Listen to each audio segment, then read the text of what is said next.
Bagaimana kalau debt collector berani menyita atau merampas kendaraan di jalan?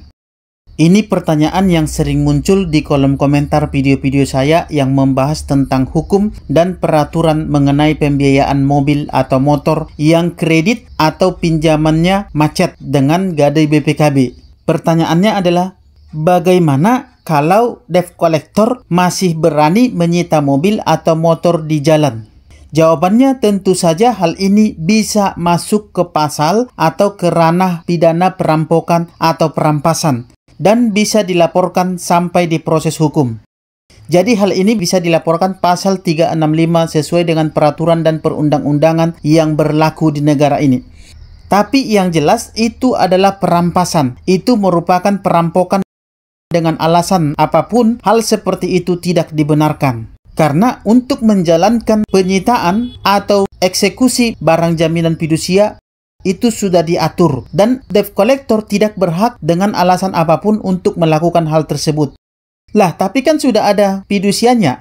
Oke, mengenai fidusia, di situ sudah ada penyelesaiannya atau penjelasannya. Disebutkan di dalam akta fidusia tersebut, di dalam fidusia itu sendiri, bahwa semuanya boleh terjadi atau mobil atau motor boleh diambil oleh debt collector ketika terjadi tunggakan atau gagal bayar apabila nasabahnya mau dengan sukarela menyerahkan mobil atau motor kendaraannya kepada leasingnya melalui pihak debt collector.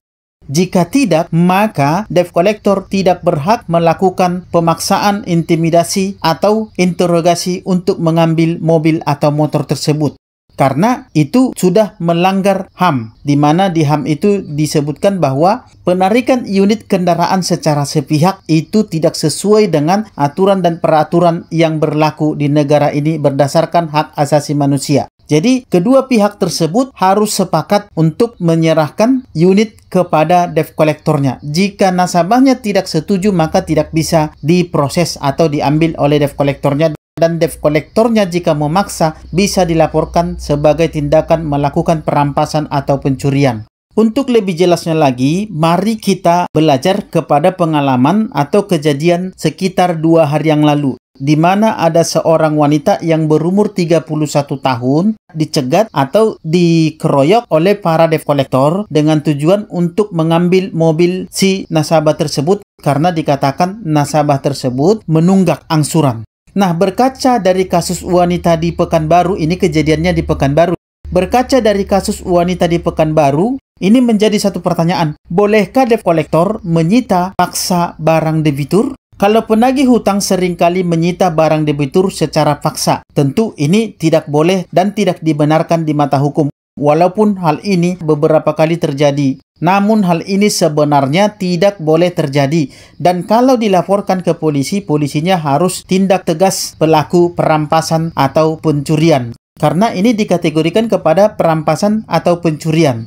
Kasus teranyar menimpa seorang wanita berinisial RP berumur 31 tahun yang dikeroyok oleh 11 debt collector di depan Polsek Bukit Raya Kota Pekanbaru. Nah, ini diduga kejadian ini terjadi akibat dari adanya 2 kelompok debt collector yang bersaing untuk menarik sebuah mobil yang sama. Jadi, ada 2 kelompok debt collector yang bersaing untuk menarik mobil yang sama. Kasus ini berawal ketika Ketua Debt Collector Fighter AI 46 menghubungi korban untuk bertemu di Jalan Parit Indah. Kemudian AI, Ketua Debt Collector tadi, datang bersama dengan 20 orang, termasuk 4 orang yang diduga anggota polisi. Namun Kabid Humas Polda Riau, Kombes Anom, membantah bahwa itu anggotanya tidak terlibat dalam kasus debt collector.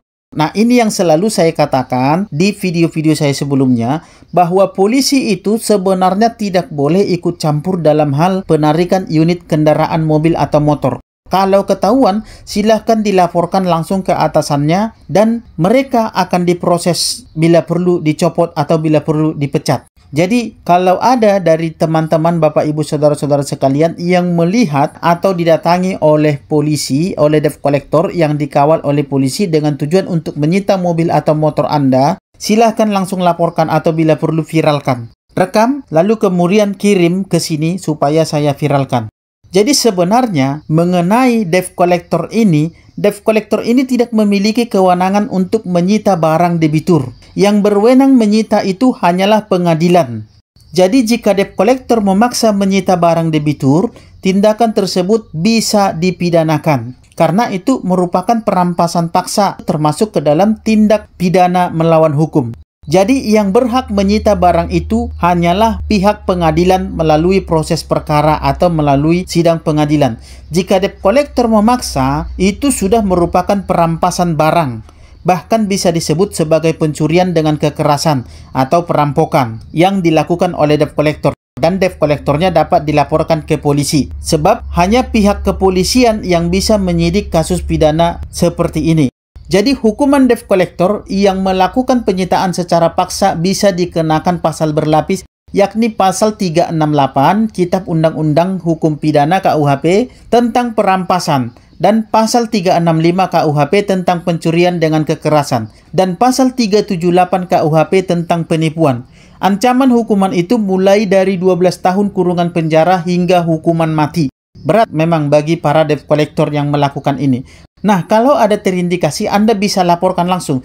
Seperti kasus yang terjadi yang saya katakan tadi, yang terjadi 2 hari yang lalu, di mana para debt collector ini berusaha untuk mengambil paksa mobil seorang wanita yang berumur 31 tahun di Pekanbaru.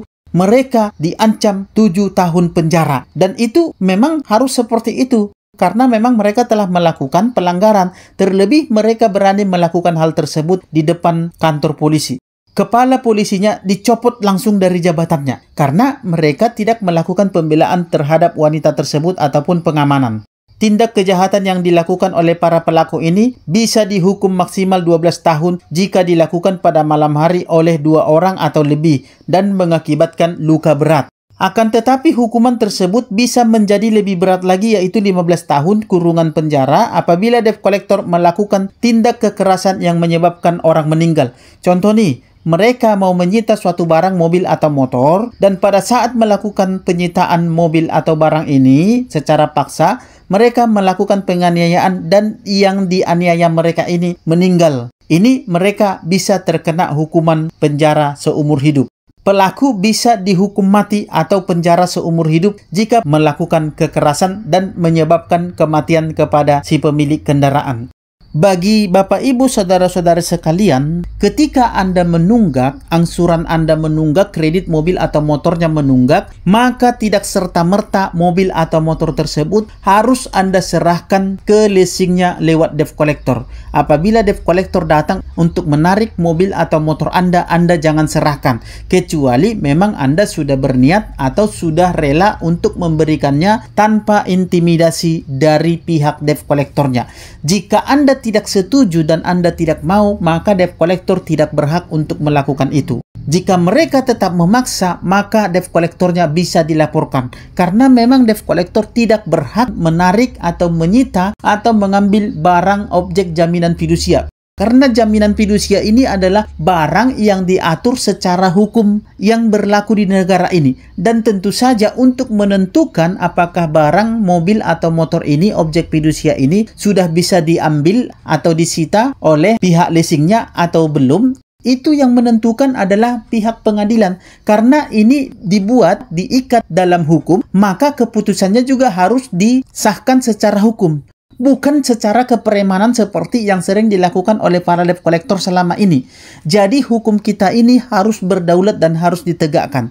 Jangan sampai premanisme seperti mereka ini kalah hukum yang sebenarnya dengan perbuatan-perbuatan mereka ini. Bayangkan betapa malunya polisi-polisi ini di depan polseknya sendiri, di kantor polseknya sendiri, di depan kantor polseknya sendiri terjadi penarikan unit kendaraan secara paksa. Tapi polisinya sendiri tidak berbuat apa-apa. Sungguh miris sekali. Sangat memalukan polisi Indonesia ini. Sampai kapan hal seperti ini terjadi? Jangan-jangan mereka ini ada kerjasama dengan para debt collector. Jangan-jangan hal seperti ini yang terjadi selama ini, makanya para debt collector ini tidak pernah diproses. Buktinya masih banyak debt collector atau eksternal yang berkeliaran pada saat sekarang ini.